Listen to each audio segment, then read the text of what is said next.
Livro do profeta Ageu. Ageu ele foi um profeta que profetizou após o exílio.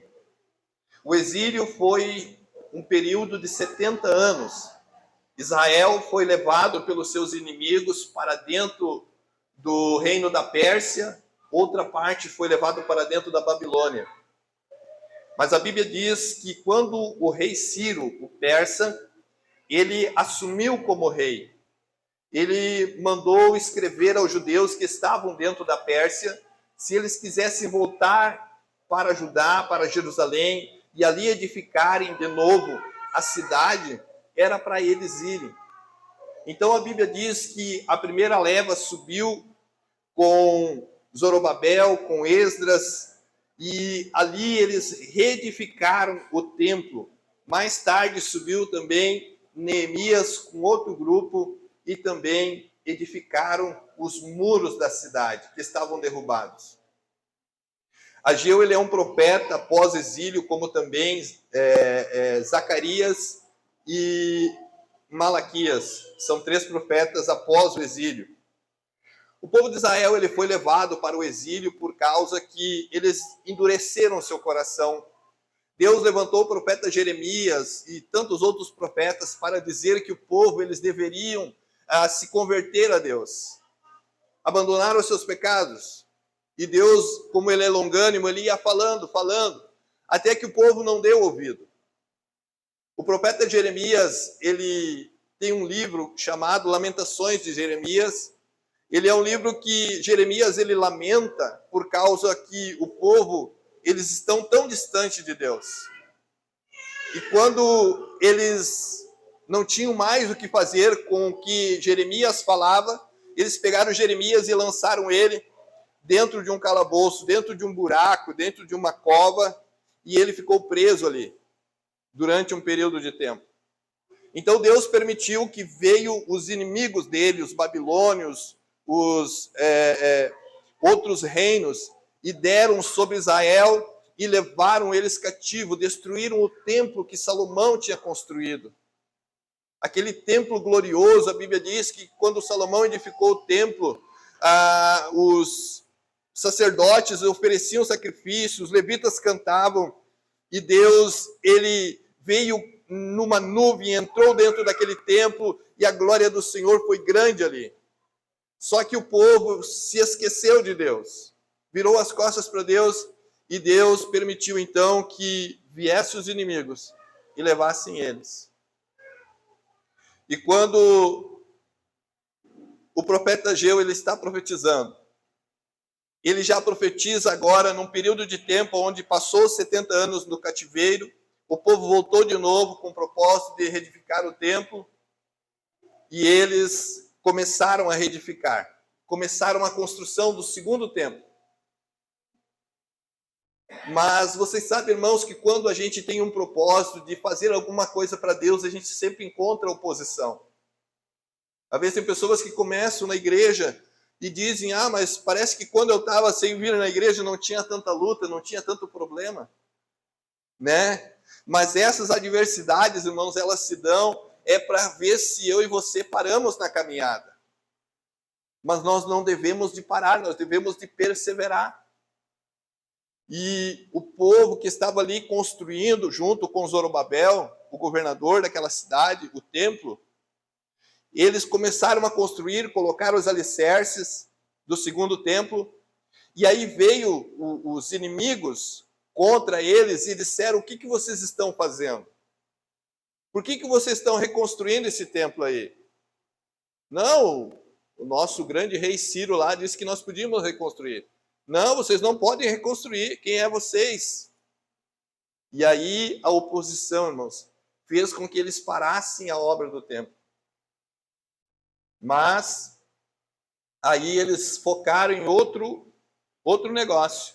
Eles falaram, já que nós não conseguimos construir o templo, então nós vamos construir casa para nós. Aí dentro de Jerusalém começou a aparecer, a Bíblia diz, casas luxuosas, apaineladas. Casas, mansões de 2, 3 pisos começou, e o templo do Senhor ficou em ruínas. A obra do Senhor ficou lá, abandonada. Casas bonitas, começou a aparecer dentro de Jerusalém. Mas o templo do Senhor ficou esquecido. E aí o povo começou a trabalhar 24 horas por dia, 18 horas, 12 horas por dia, e eles queriam ganhar dinheiro, e parece que quanto mais eles ganhavam, eles colocavam num saco furado. Eles não entendiam. Mas como eu estou trabalhando em 2 serviços, faço serão, e parece que o meu salário não chega, eu gasto mais do que eu ganho. Às vezes a gente se identifica com isso, né? Fecha o mês e parece que, né, a gente gastou tanto naquele mês. E aí o povo não entendia o porquê daquilo estava acontecendo. Por que estava acontecendo aquilo? O profeta disse: olhai para os vossos caminhos e vedes. Vocês trabalham tanto e vocês recolhem. E quando vocês recolhem, eu dou um assopro e jogo tudo longe de vocês. Aquilo vira em nada. E aí, o versículo 4 diz, versículo 3 diz assim, ó: veio a palavra do Senhor por intermédio do profeta Ageu, dizendo: acaso é tempo de habitardes vós em casas apaineladas, enquanto esta casa permanece em ruínas? É uma pergunta que Deus usa o profeta para perguntar para o povo. É tempo de você estar dentro de uma mansão e a obra do Senhor está abandonada? Uma pergunta. Será que, julgue aí. E aí, no versículo 4 diz assim, ó, versículo 5: ora, pois, assim diz o Senhor dos Exércitos, considerai o vosso passado. Ele disse: olhem para o passado de vocês. Tendes semeado muito, e vocês têm colhido pouco. Vocês comem, mas não chega para se fartar. Vocês bebem, mas não dá para matar a sede, saciar-vos. Você se veste, mas ninguém se aquece. E o que recebe salário, recebe para pô-lo num saco furado. Aí o povo parou para pensar: sabe que é isso que está acontecendo mesmo com nós? E aí Deus continua falando através do profeta, dizendo assim, ó: assim diz o Senhor dos Exércitos, considerai o vosso passado, subi ao monte, trazei madeira e edificai a casa. Isso é o templo, né? E dela me agradarei e serei glorificado nela, diz o Senhor dos Exércitos. Quando nós, irmãos, olhamos para a obra do Senhor, e nós muitas vezes julgamos que a igreja, a obra do Senhor, ela deve ficar em segundo plano, nós estamos indo contra a palavra do Senhor. Nós olhamos para a palavra do Senhor e nós vemos que o salmista Davi, o grande rei Davi: o zelo da tua casa me consome. O zelo da casa do Senhor me consome. O cuidado da casa do Senhor me consome, consome o meu pensar, o meu suor, o meu dinheiro, as minhas forças, a obra do Senhor me consome. Eu quero investir cada dia mais na obra do Senhor, fazer mais para o Senhor, para o nome dele ser glorificado. E a palavra de Deus diz, no versículo 9, vocês esperavam muito, mas veio a ser pouco. E esse pouco, quando vocês trouxeram na minha casa, eu com um assopro dissipei, porque assim diz o Senhor dos Exércitos, por causa da minha casa que permanece em ruína, ao caso que cada um de vós corre por sua própria casa. Por isso o céu sobre vós retém o orvalho, e a terra os seus frutos. Fiz vir a seca sobre a terra, e sobre os montes, sobre o cereal e sobre o vinho e o azeite e o que a terra produz, como também sobre os homens e sobre os animais e tudo o que é o trabalho das mãos de vocês. O povo, irmãos, eles tinham abandonado o templo, a construção. Mas Deus, ele deu o remédio para eles. Deus disse assim, ó: subam um monte, cortem madeira e venham e edifiquem a minha casa, porque dela eu me agradarei. E quando nós olhamos para a palavra do Senhor, irmãos, a Bíblia diz assim, ó, que Deus não habita em templos feitos por mãos, humanas. Deus não habita dentro de 4 paredes de concreto. Mas a palavra de Deus diz: vós sois o templo do Espírito Santo.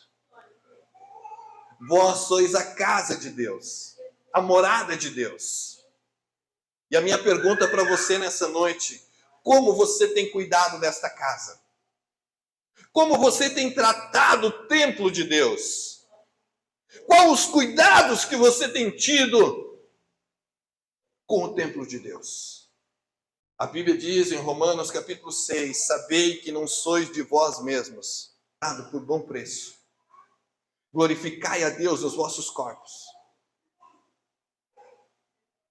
O nosso corpo é o templo de Deus. Às vezes, irmãos, quando eu não cuido da minha saúde física, eu estou pecando contra Deus. Quando eu não cuido do templo de Deus, quando eu não tenho um hábito saudável, não como coisas saudáveis, eu estou, irmãos, muitas vezes destruindo o templo de Deus. E a Bíblia diz que aquele que destruir o templo de Deus, Deus o destruirá. Mas aquele, irmãos, que zelar pelo templo de Deus, que cuidar do seu templo, cuidar do seu corpo físico, cuidar da sua vida espiritual, cuidar da sua vida e mantê-la, irmãos, espiritualmente, com uma boa porção de oração, com uma boa porção de leitura, com uma boa porção de congregar nos cultos. Ele está cultuando, ele está zelando pelo templo de Deus, irmãos, e nós pegamos Deus pela palavra. E quando nós deixamos a obra de Deus, irmãos, de lado, eu não vou convidar aquele fulano lá, eu não vou visitar aquele fulano lá, eu vou largar de mão. E aí parece que eu foco no meu, na minha casa, o meu alvo é a minha casa, o meu alvo é o meu. E ali eu acabo, irmãos, muitas vezes, trabalhando, suando, e os céus estão de bronze. E os céus não se abrem, porque a obra de Deus, irmãos, ela foi colocada em segundo plano. No livro de Mateus, no capítulo 6, versículo 33, a Bíblia diz: buscai em primeiro lugar o reino dos céus e a sua justiça, e as demais coisas vós serão acrescentadas.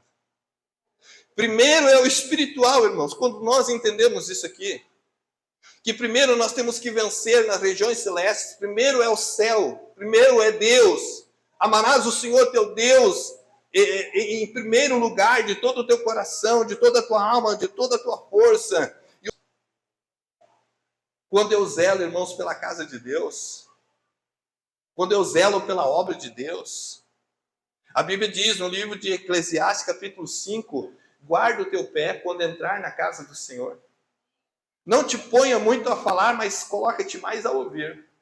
Porque Deus não se agrada de tolo, porque pelas muitas palavras vem, muitas vezes, as coisas que a pessoa fala sem perceber que falou.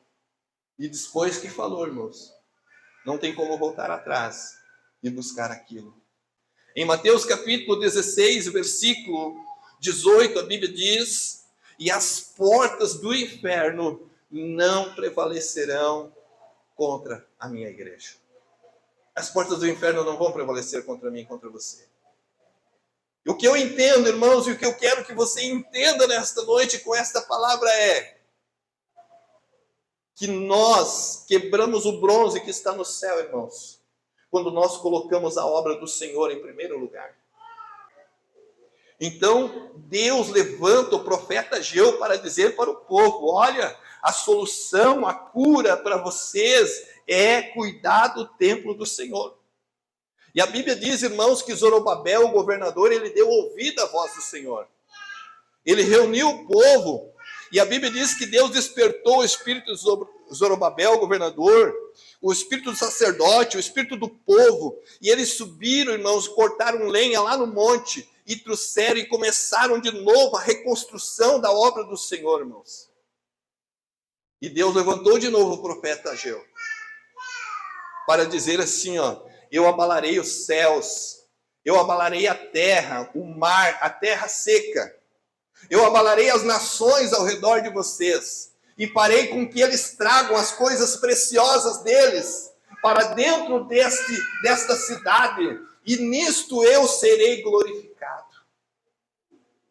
E no capítulo 2, versículo 8, ele diz: minha é a prata, meu é o ouro, a glória desta segunda casa será maior do que a da primeira.